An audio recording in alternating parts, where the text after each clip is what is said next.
Hello दोस्तों।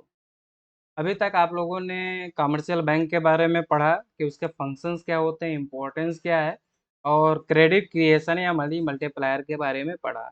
आज हम पढ़ेंगे टाइप्स ऑफ बैंकिंग कि बैंकिंग कितने प्रकार की होती है। यह भी आपके जो है सिलेबस में है। इससे पहले दो जो है हम कल छोड़ दिए थे या फिर इससे पहले वाले वीडियो में छोड़ दिए थे, इसको हम देख लेते हैं।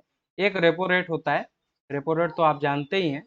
रेपो रेट क्या चीज़ है भाई कि जो सेंट्रल बैंक होता है वो क्या कर देता है, कमर्शियल बैंक को जिस रेट पे जो है कि पैसे प्रोवाइड कराता है, मनी प्रोवाइड कराता है। अगर कोई शॉर्टफॉल ऑफ द फंड होता है यानी कि उसके पास पैसों, कमर्शियल बैंक के पास अक्सर पैसों की कमी रहती है, तो जाएगा सेंट्रल बैंक के पास। तो सेंट्रल बैंक जिस रेट पे जो है कि उसको मनी प्रोवाइड कराएगा उसे हम क्या कर देते हैं, रेपो रेट कहते हैं। ये ध्यान रखना है, रेपो रेट कहते हैं। ठीक है। रेपो रेट जो है कि क्या किया जाता है, कभी कभी इन्फ्लेशन को कंट्रोल करने के लिए किया जाता है। यह आपको जरूर याद रखना है क्योंकि इन्फ्लेशन भी आपके जो है सिलेबस का पार्ट है। ठीक है। इन्फ्लेशन को बहुत ज्यादा बताने की जरूरत नहीं है कि इन्फ्लेशन को कैसे कंट्रोल किया जाए, बस इस चीज पे ज्यादा बहस वाली बात होती है। तो कुछ चीजें यहाँ पे मैं बता दे रहा हूँ, कुछ चीजें जब हम आरबीआई के फंक्शंस पढ़ेंगे या सेंट्रल बैंक के फंक्शंस पढ़ेंगे तो उसमें हम लोग पता कर लेंगे। ठीक है। तो इस तरह से जो है कि हम क्या कर देते हैं भाई, ये मतलब हमारा रेपो रेट होता है। अब आ जाते हैं रिवर्स रेपो रेट।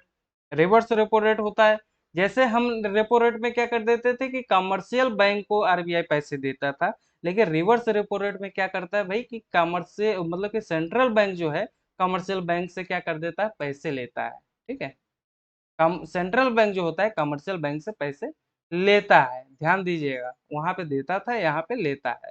तो जिस रेट पे लेता है उसे हम क्या कहेंगे, रिवर्स रेपो रेट कहेंगे। यह भी एक monetary instrument, monetary policy instrument है और इसको भी यूज किया जाता है मनी सप्लाई को कंट्रोल करने के लिए। ठीक है।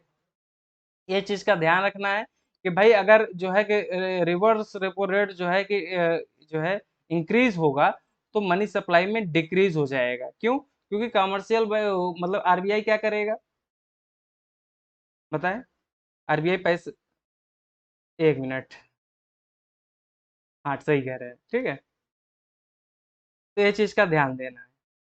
चलिए आगे बढ़ते हैं। खैर वो तो आप समझ जाएंगे, बीच बीच में कुछ हम मिस्टेक्स भी कर जाते हैं। ठीक है। इसी तरीके से जब रिवर्स रेपो रेट में इंक्रीज हो जाएगा, वह मतलब कि क्या हो जाएगा, कमर्शियल बैंक जो है कि ज़्यादा से ज़्यादा फंड जो है आरबीआई के पास रखना पड़ जाएगा। इस वजह से जो है मनी सप्लाई क्या किया जाता है, वो डिक्रीज हो जाता है। इस चीज़ का आपको ध्यान रखना है। ठीक है। अब टाइप्स ऑफ बैंकिंग में आते हैं कि बैंकिंग के कितने प्रकार होते हैं। कई ढेर सारे प्रकार होते हैं, हम लोग पढ़ेंगे यार। पहला प्रकार है भाई ब्रांच बैंकिंग। ब्रांच बैंकिंग किसे कहते हैं?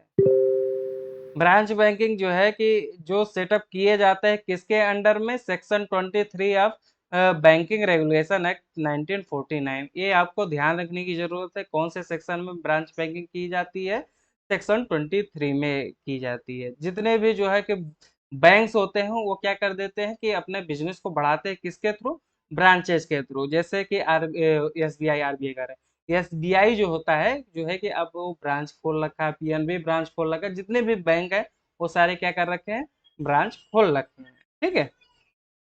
तो इसको यूज करने के लिए अब इसमें क्या क्या चीजें कर सकते हैं भाई, कौन कौन से सर्विसेज, जैसे भाई कि सैटेलाइट ऑफिस कर सकते हैं, एक्सटेंशन काउंटर कर सकते हैं, एटीएम कर सकते हैं, एडमिनिस्ट्रेटिव ऑफिस कर सकते हैं, सर्विस ब्रांच कर सकते हैं, तो क्रेडिट कार्ड सेंटर, इस तरीके से कई ढेर सारे जो है ब्रांच के तरीके से खोल सकते हैं। ठीक है। इससे उनका क्या होता है कि ज्यादा से ज्यादा बिजनेस एक्सपेंड होता है। ठीक है।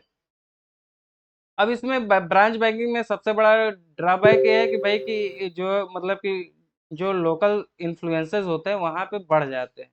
क्योंकि जब भी आप लोग गलती में जाएंगे तो जो रसूखदार होंगे वो क्या कहेंगे कि अरे हमारे घर के ब्रांच है। ठीक है। तो उनका जो है काम करना है। ओके। तो ये सारी चीजें देखते हैं, इस वजह से अभी थोड़ा सा ड्रॉबैक हो जाता है। अब आ जाते हैं हम यूनिट बैंकिंग पे। यूनिट बैंकिंग जो है कि अक्सर क्या है यूएस में की है, यहाँ पे नहीं है, यहाँ पे हमारे यहाँ नहीं है। लेकिन जब टाइप्स ऑफ बैंकिंग के बारे में पढ़ते हैं तो हमको यह भी पढ़ना ज़रूरी हो जाता है, ठीक है? इसमें क्या किया जाता है भाई कि जितने भी जो बैंक होते हैं वह सिंगल ब्रांच से या फिर कुछ ब्रांचेस जो सेम एरियाज हैं तो उनसे क्या कर देते हैं भाई कि ऑपरेट करते हैं, ठीक है? ताकि हम लोकल कम्युनिटी को आसानी से ध्यान में रखा जा सके, तो इसे क्या बोलते हैं, यूनिट बैंकिंग बोलते हैं, ठीक है? ब्रांच बैंकिंग से यह बहुत ही छोटे होते हैं, ब्रांच बैंकिंग से बहुत ही छोटे होते हैं ये, ठीक है? साइज में भी और जो है कि स्ट्रक्चर में भी, तो सारी चीज़ों में क्या होते हैं, छोटे होते हैं और इनका जो है डिसीजन मेकिंग होता है वो बहुत फास्ट होता है और काम बहुत अच्छा होता है। इसीलिए जो है कि क्या कर देते हैं भाई कि ये मोर ऑटोनॉमी, मतलब ये फ्री होते हैं, इसमें बहुत ज़्यादा जो है इस पे पावर नहीं करते हैं, ठीक है? तो ये फ्री होते हैं, तो यह ज़्यादा ऑटोनॉमी के साथ जो है कि काम कर सकते हैं। ओके?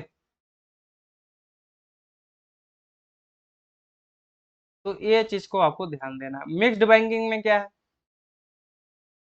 मिक्स्ड बैंकिंग मतलब ये है कि भाई कि जो बैंक कॉमर्शियल और इन्वेस्टमेंट बैंकिंग दोनों एक साथ देखे, उसे हम क्या कह देते हैं, मिक्स्ड बैंकिंग कहते हैं, ठीक है? यह जो है कि शॉर्ट टर्म और लॉन्ग टर्म लोन्स गोल्स कह रहे हैं, लोन्स जो है प्रोवाइड कराता है इंडस्ट्रियल कंसर्न के लिए, है ना? तो इसमें क्या कर देते हैं भाई कि बैंक्स एक्सपर्ट को जो है अपॉइंट कर देते हैं और वो क्या कर देते हैं कि भाई जो एडवाइस होता है फाइनेंशियल इशू से रिलेटेड, वह एडवाइस प्रोवाइड करा देते हैं या कंपनीज के फाइनेंशियल हेल्थ को देख करके उनको असिस्ट करते हैं, ठीक? तो यह जो है कि फायदे वाली बात हो जाती है, इसीलिए इसे क्या जो है ज़्यादा अप्रोच किया जाता है, ठीक? जहाँ पे भी फाइनेंशियल नीड की ज़रूरत होगी, वहाँ पे इसको जो है प्रमोट किया जाता है, ठीक है? तो यह चीज़ को आपको ध्यान देना है। चेन बैंकिंग क्या है भाई? चेन बैंकिंग ये है कि भाई कि जब एक या मतलब कि ग्रुप्स ऑफ ढेर सारे लोगों का जो है ग्रुप्स होगा, वो क्या होगा कि भाई कि ओन होगा या फिर कंट्रोल किसके द्वारा किया जाएगा, 3 और मोर इंडिपेंडेंटली चार्टर्ड बैंक्स के द्वारा जो है क्या किया जाएगा, उसको कंट्रोल किया जाएगा। तो उससे हम क्या कहेंगे, चेन जो है बैंकिंग बोलते हैं, ठीक है? इसमें जो है कि अपना क्या करते हैं कि जो कंट्रोल और ऑनरशिप होता है वो जो है कि मेंटेन कर देते हैं, जो भी बैंक्स होती हैं वो मेंटेन कर देती हैं और इसमें कोई स्पेसिफिक फंक्शन असाइन कर देती हैं काम करने के लिए, उन चेन्स को काम करने के लिए कुछ स्पेसिफिक फंक्शंस जो है कि अलाउड करती हैं कि भैया ये इस एरिया में काम करो। तो यहाँ पे जो है कि जो लॉस ऑफ प्रॉफिट होता है वह नहीं होता है और जो इंटरेस्ट की ओवरलैपिंग होती है वह बिल्कुल खत्म हो जाती है। चेन बैंकिंग में यह फायदा होता है ना? यानी कि प्रॉफिट का कोई लॉस नहीं होता है, ठीक है? यह चीज़ को आपको ध्यान देना है। रिटेल बैंकिंग,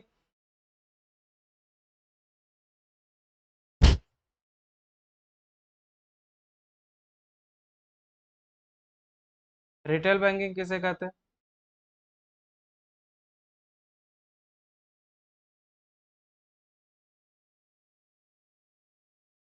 तो हम लोग रिटेल बैंकिंग पे देखते हैं, ठीक है? तो रिटेल बैंकिंग में हम क्या देखते हैं भाई कि ऐसे बैंकिंग जो है कि जो ट्रांजैक्शन डायरेक्टली किससे किया जाता है, कस्टमर से जो है किया जाता है इनसे, मतलब कि, है ना? मतलब कि कस्टमर से डायरेक्ट जो है कि रिलेशनशिप रखा जाता है और उन्हीं के ट्रांजैक्शंस देखे जाते हैं। दूसरे किसी बैंक या कॉर्पोरेशन के ट्रांजैक्शंस नहीं देखे जाते हैं, उसे हम क्या कह देते हैं, रिटेल बैंकिंग कहते हैं, ठीक है? जैसे पर्सनल बैंकिंग मतलब एक तरीके से पर्सनल बैंकिंग सर्विसेज प्रोवाइड कराता है, जैसे सेविंग अकाउंट हो गया, ट्रांजेक्शनल अकाउंट हो गया, मॉर्गेज हो गया, पर्सनल लोन्स हो गया, डेबिट एंड क्रेडिट कार्ड्स हो गए। तो ये सब से सारी चीज़ों के बारे में वो जो है सर्विसेज प्रोवाइड कराता है, तो इसे हम क्या बोलते हैं भाई, रिटेल बैंकिंग कहते हैं, ठीक? होलसेल बैंकिंग का किसे कहते हैं? होलसेल बैंकिंग उसे कहते हैं कि जो मतलब कि हाई नेटवर्थ क्लाइंट को जो है डील करते हैं, जैसे कारपोरेट हो गया, कमर्शियल बैंक हो गया, मिड साइज कंपनीज हो गई, इन सब चीज़ों को जो मतलब कि डील करते हैं उन्हें हम क्या कर देते हैं, होलसेल बैंकिंग कहते हैं। तो यह सब आपको एक एक चीज़ों को ध्यान दे करके याद करने की ज़रूरत है कि भाई कि कौन सी बैंकिंग में क्या क्या फैसिलिटीज हैं, क्या क्या जो है कि उसके फीचर्स है, क्या लिमिटेशंस भी है कभी कभी किसी किसी चीज में जो है ठीक है। और इसमें जो है कि भाई कि यह रिस्की, हर इक्वली रिस्की होता है, ठीक है। यानी कि जितने फंड होते हैं एक प्लेस पे जो है मतलब कि होता है, एक प्लेस पे ही जो है कि अधिकतर जो है फोकस किया जाता है। इसीलिए यहाँ पे डाइवर्सिफिकेशन ऑफ रिस्क नहीं है, बहुत ज़्यादा ब्रॉड एरिया नहीं है, ठीक है। रिलेशनशिप बैंकिंग किसे कहते हैं, देखते हैं। रिलेशनशिप बैंकिंग मतलब ऐसे बैंक तो होते हैं कि जो मतलब कस्टमर नीड के आधार पे जो है काम करते हैं, और उसी के अकॉर्डिंगली जो प्रोडक्ट को क्या करते हैं, ऑफर करते हैं, ठीक है। जैसे एग्जांपल के लिए यहाँ पे दिया है कि भाई कि किस में हेल्प करते हैं, critical soft information about the borrowers, और जो है कि उससे हम क्या कर देते हैं, क्रेडिट वर्दनेस ऑफ क्लाइंट्स का, मतलब कि क्लाइंट्स का कितना क्रेडिट वर्दनेस है, उससे हम डिटरमाइन करते हैं, ठीक है। तो जो इंफॉर्मेशन है उसके आधार पे हम लोग काम करते हैं, ठीक। इसके अलावा जो है कि भाई कि इसमें जो है क्लाइंट भी रिस्पॉन्सिबल होता है, और वह कोशिश करता है कि भाई कि कोई ऐसा बिहेवियर ना रखे कि जो बाद में दिक्कत वाली बात हो, ठीक है। कभी कभी बैंक भी जो है बारोवर को डिस्करेज करती हैं हाई रिस्क प्रोजेक्ट में इन्वेस्ट करने के, ठीक। तो यह चीज़ आपको ध्यान रखने की जरूरत है। अब आ जाते हैं करस्पॉन्डेंस बैंकिंग में।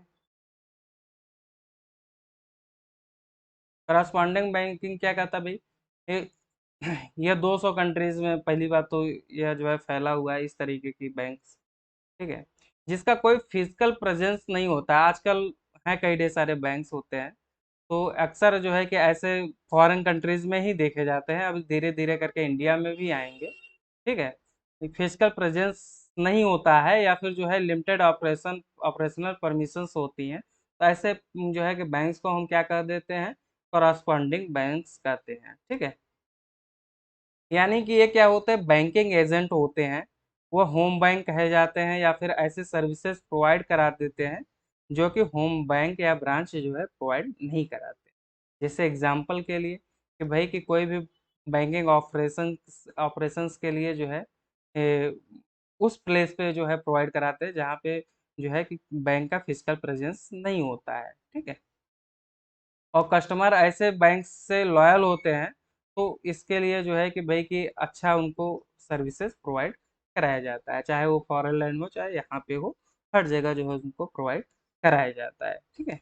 इसीलिए इसे क्या बोलते हैं, करस्पॉन्डिंग बैंकिंग, ओके। अब आ जाता है यूनिवर्सल बैंकिंग पे।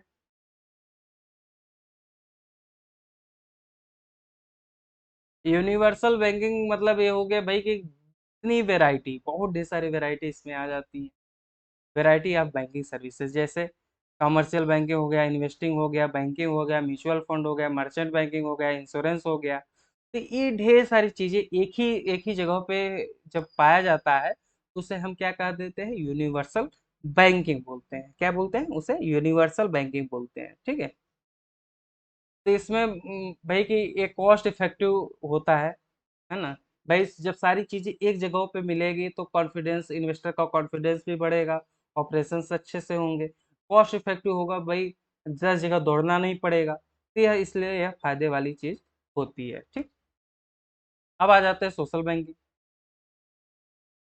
सोशल बैंकिंग ऐसा जो है कि बैंकिंग होता है जो एक्चुअल में वेलफेयर, किसके वेलफेयर के लिए, जो सोसाइटी के वेलफेयर के लिए, या फिर फाइनेंशियल इंक्लूजन, कोई कभी गरीब लोगों के या फिर कुछ ऐसे लोगों के जो है, लोगों को फाइनेंशियल असिस्टेंट प्रोवाइड कराना, कि जो कि सोसाइटी में काफ़ी गरीब हैं, उनको ज़रूरत है, ठीक है। तो ऐसे ऐसे बैंक को क्या कहते थे, सोशल बैंकिंग कहते हैं। कोऑपरेटिव सोसाइटी तो आप लोगों ने नाम सुना होगा ना, वो भी शायद इसी के अंतर्गत आता है, ठीक है। ऐसे कई ढेर सारी जो है कि आरबीआई स्टेप लेती है ताकि ऐसे में काम किया जा सके। जैसे इसमें एग्जाम्पल दिया गया है, 3-4 एग्जाम्पल है। एक जो है कि आईसीटी बेस्ड बिजनेस का correspondent model delivery of banking services door step of every house hold in remote villages. अभी जो है कि मतलब कि सारे जगहों पे क्या किया गया है कि बैंकिंग सर्विसेज उपलब्ध कराया जाए। बैंक मित्रा तो आप लोगों ने सुना होगा नाम ना, बैंक मित्रा खोले गए हैं कि भाई कि कई कई ढेर सारी जगहों पे जो है बैंक मित्र हैं और वो काम करते हैं ऐसे विलेजेस में काम करते हैं जहाँ पे जो है कि बैंकिंग सर्विसेज उपलब्ध नहीं होती, पैसे आसानी से निकाले जा सकते हैं, डिपॉजिट किए जा सकते हैं, ठीक है।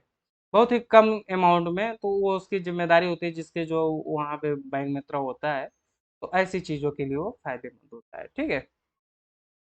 और यहाँ पे इसके लिए जो है कि three three financial inclusion plans भी हैं, तो इस पे भी जो है देखना है, ठीक है। तो ये सब सारी चीज़ें जो है कि आप लोग पढ़ लीजिएगा, इसमें बहुत ज़्यादा कुछ है नहीं, ठीक है। बेस केवाईसी के लिए भी जो है यह भी आसानी से हो जाता है बैंक मित्र के द्वारा, ठीक है। वर्चुअल बैंकिंग, जित वर्चुअल बैंकिंग मतलब ये हुआ कि जो ऑनलाइन ऑपरेट किया जाता है, वैसे बैंक को क्या कहते हैं हम लोग, वर्चुअल बैंकिंग बोलते हैं, ठीक है। उसका फ़ायदा ये होता है कि भाई कि आसानी से जो है जो भी कोई काम होता है वो आसानी से हो सकता है। इसे हम ग्रेट रिवॉल्यूशन भी बोलते हैं, क्योंकि जो है कि इसमें कहीं जाना नहीं पड़ता है, ठीक है। ये इसमें कोई फिजिकल ऑफिसेज की ज़रूरत नहीं पड़ती है ना। यह कॉस्ट इफेक्टिव होते हैं भाई, जब उसके ऑफिसेज की ज़रूरत नहीं पड़ेगी तो आप ऑनलाइन के सिस्टम से करेंगे, तो ऑब्वियसली सी बात है कॉस्ट इफेक्टिव होगा, ठीक है। इसके अलावा जो है कि कई ढेर सारे बेनिफिट मिलते हैं, जैसे कि अकाउंट फीस करने की या इंटरेस्ट रेट, जो हायर इंटरेस्ट रेट, ये सबको क्या कर देते हैं, ऑफ कर देते हैं, या फिर जो है कम से कम रखते हैं, तो इस सब चीज़ों का भी फायदा विलेजर्स या फिर जो है कस्टमर्स को हो सकता है, ठीक है। अब आ जाते हैं नैरो बैंकिंग। अब तीन चार ही बैंकिंग बची हुई है, बस ये narrow banking, Islamic banking, shadow banking, बस इतना ही है। उसके बाद प्रिंसिपल्स है, ठीक है।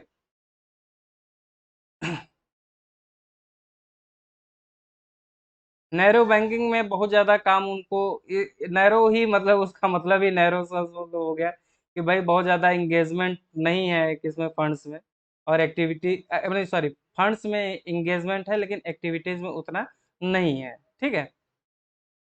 तो यानी कि जितने भी नैरो बैंकिंग का मतलब ये हुआ कि mobilising the large part of deposit in risk free assets such as government securities, जैसे गवर्नमेंट सिक्योरिटीज में या फिर कुछ ऐसी चीज़ों में इन्वेस्टमेंट करना है या डिपॉजिट्स करना है जो रिस्क फ्री एसेट्स होती हैं, तो ऐसे जो है कि जो मतलब कि हम काम करते हैं, बैंकिंग करते हैं, उससे हम क्या कह देते हैं, नैरो बैंकिंग के बारे में हम कह देते हैं, ठीक है।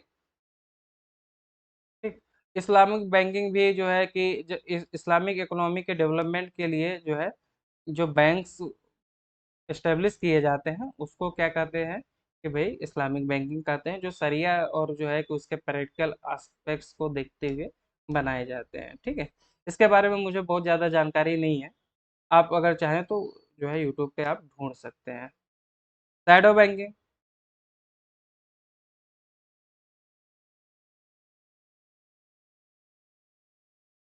शैडो बैंकिंग मतलब कि होता है कि भाई कि जो भी फाइनेंशियल इंटरमीडिएटरीज होते हैं, जो सर्विसेज वही प्रोवाइड करा देते हैं जो कमर्शियल बैंक प्रोवाइड कराते हैं, ठीक है।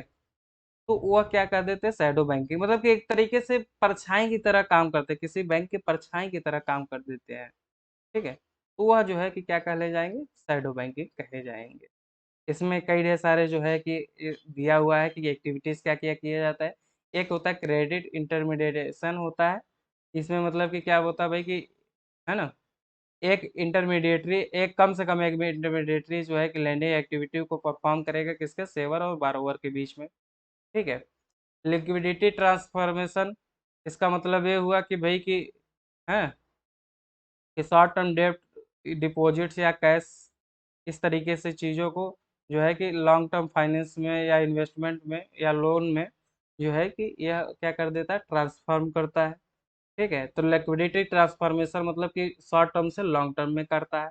मैच्योरिटी ट्रांसफॉर्मेशन का मतलब ये हुआ कि जो जो भाई कि शॉर्ट टर्म फंड या लाइबिलिटी जो है या फंड इन्वेस्टमेंट है, तो ये लॉन्ग टर्म में जो है कि कन्वर्ट करता है, मेच्योरिटी को जो है बढ़ाता है। तो इस तरीके से जो है हम लोग कवर कर दिए कि भाई कि कितने टाइप्स ऑफ बैंकिंग है, उनके प्रकार या उनके तरीके किस तरीके से काम करते हैं, ठीक है।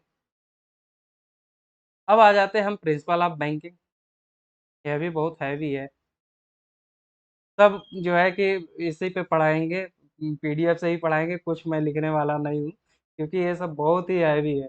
कम से कम 14-15 प्रिंसिपल है, आप पढ़ करके भी समझ सकते हैं, तो मैं सिर्फ पढ़ूंगा, आपको समझाने की कोशिश करूंगा, ठीक है।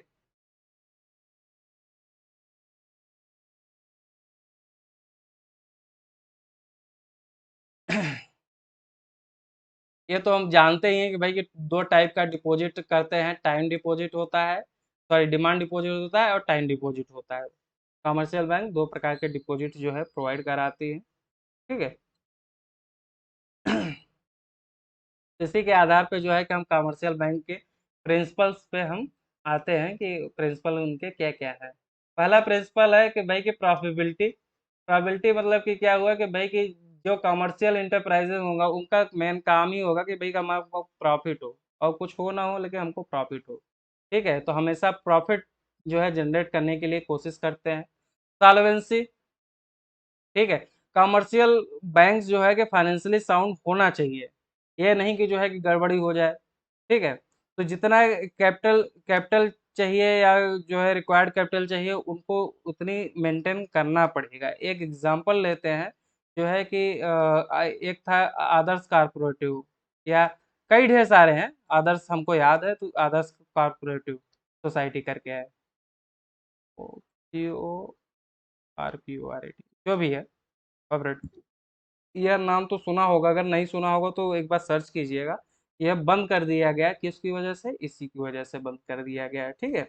तो एक तरीके से सॉल्वेंसी होनी चाहिए। प्रिंसिपल ऑफ सेफ्टी का मतलब ये हुआ कि भाई कि जो हम मतलब कि जो डिपॉजिट एक्सेप्ट कर रहे हैं, क्या हो गया, जो डिपॉजिट एक्सेप्ट कर रहे हैं, क्या हो रहा है, एक मिनट, जो हम डिपॉजिट एक्सेप्ट कर रहे हैं कस्टमर से, उसको हम इन्वेस्ट कर रहे हैं, ठीक है। तो वह जो है कि इस चीज को ध्यान दे लेना है कि कहाँ पे हम इन्वेस्टिंग कर रहे हैं, वह उस सेफ्टी को जो है कि ध्यान देखते हुए करना है, कि भाई हमारी सेफ्टी कैसी है, हमको हमारा रिस्क ज्यादा तो नहीं है, इस चीज को ध्यान देखते हुए जो है कि हम इन्वेस्टमेंट करना है हमको, ठीक है। ज्यादा जुए नहीं खेलने हैं, बैंक आपके आ गया हाथ में तो आप जुए खेलने लग जाओ, थोड़ा मजाक कर रहे हैं, ठीक है, हंसते नहीं है। चलिए, principle of collection of saving, इसका मतलब क्या हो गया? आप लोग इसके प्रिंसिपल आप पढ़ेंगे, नाम से ही पता चल जाएगा आपको, ठीक है, कि भाई की जो है, ठीक है, कलेक्शंस ज्यादा से ज्यादा हमको करना है, ये ध्यान देना है, ये यही चीज ये इसमें बोलता है कि भाई कि जितना आइडल मनी हम क्लाइंट से ज्यादा हम पैसे ले सके। देखते होंगे कि कई ढेर सारे बैंक एम्प्लॉयज होंगे, टारगेट किया जाता है कि भाई ज्यादा से ज्यादा सेविंग करो, कॉल आती है, ठीक है, ऐसा है भैया आप ऑपरेट नहीं कर रहे हो, बैंक 6 महीने से बड़ा पड़ा है, आपका बेकार हो गया खाता, आप उसमें 5,000 रुपये 10,000 रुपये उसमें डालो, ठीक है। ये चीज को ध्यान रखना। Principle of loans and investment policy, इसमें क्या कहा जाता है कि भाई कि जो अर्न मनी कैसे किया जाता है, लेंडिंग और इन्वेस्टिंग एक्टिविटीज से ही लेंड किया, मतलब कि ज्यादा से ज्यादा पैसे कमाए जा सकते हैं। तो ये इस चीज को हमेशा ध्यान रखना है कि भाई अपने पास ही पैसे नहीं रखना है, ऐसे जो है प्रोजेक्ट्स में जो है इन्वेस्टमेंट करना है जहाँ पे जो है फायदे की बात हो, है ना, ठीक है, ताकि अच्छा प्रॉफिट कमाया जा सके। प्रिंसिपल ऑफ इकोनॉमी का क्या मतलब हुआ कि भाई कि अननेसेसरी एक्सपेंडिचर को जो है अवॉइड करना चाहिए कमर्शियल बैंक को, और ऐसे जो है कि फंक्शंस को मतलब मैनेज करना चाहिए, ताकि जो है कि बजट में हो जाए आसानी से और प्रॉफिट को इंक्रीज किया जा सके। मतलब हर जगह जो है कि एक मोटिव ही है, वो क्या है, प्रॉफिट को इंक्रीज करना, ठीक है। और क्या है, प्रिंसिपल ऑफ प्रोवाइडिंग सर्विसेज, इसमें जो है कि सर्विस फोकस्ड बैंक पे ज़्यादा ध्यान रखना है। अच्छा जो है सर्विस प्रोवाइड कराएंगे तो उसका रेपुटेशन बढ़ेगा। प्राइवेट प्राइवेट बैंकें तो आसानी से अच्छा प्रोवाइड कराते हैं, सरकारी बैंकें तो आप जानते ही हो, एसबीआई में एक बार जा करके देखो, दिन भर ना टहल लिए तो बताना, ठीक है। तो कहते हैं लोग, इस चीज़ को भी जो है कि काफ़ी दिक्कतें वाली बात हो जाती है। और देख सकते हैं प्रिंसिपल ऑफ सिक्रेसी, जितने भी जो है कि क्लाइंट्स के इंफॉर्मेशन है उनको सीक्रेट रखना है, इस चीज़ को ध्यान रखना है कि ऐसे नहीं कि जो है कि हवा में उड़ा दिए कि अरे ये तुम भी जान लो, तुम भी जान लो। उनके केवाईसी डिटेल्स को जो है कि बहुत ही सीक्रेटली रखा जाना चाहिए, ठीक है।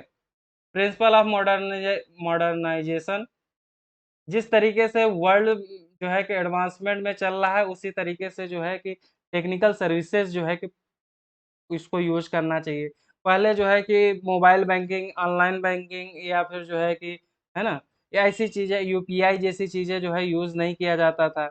लेकिन धीरे-धीरे मॉडर्नाइज़ेशन की तरफ जैसे-जैसे दुनिया बढ़ी, वैसे-वैसे हम लोग भी प्रयोग करने लगे। अब इतना प्रयोग करने लगे हैं कि हम भी जो है कि नंबर टॉप पे आ गए हैं। है ना? टॉप फर्स्ट या टॉप 2 पे हैं जो है कि ऑनलाइन ट्रांज़ैक्शंस में। यूपीआई में सबसे ज़्यादा जो है ट्रांज़ैक्शंस होते हैं, कभी आप गूगल करके देखिएगा। ठीक है? प्रिंसिपल ऑफ स्पेशलाइज़ेशन में क्या है? ये भी मॉडर्नाइज़ेशन का ही पार्ट है। ठीक है? तो एक तरीके से इसमें मतलब कि जो फंक्शंस हो वो कई ढेर सारे छोटे-छोटे यूनिट्स में उसको डिवाइड कर देना है और उसको जो है एम्प्लॉइज़ को उसी के अकॉर्डिंगली या उसके एफिशिएंसी के अकॉर्डिंगली जो है उसको बाँट देना है। तो इससे फ़ायदा होता है कि भई कि स्पेशलाइज़ेशन हो जाएगा। ठीक है?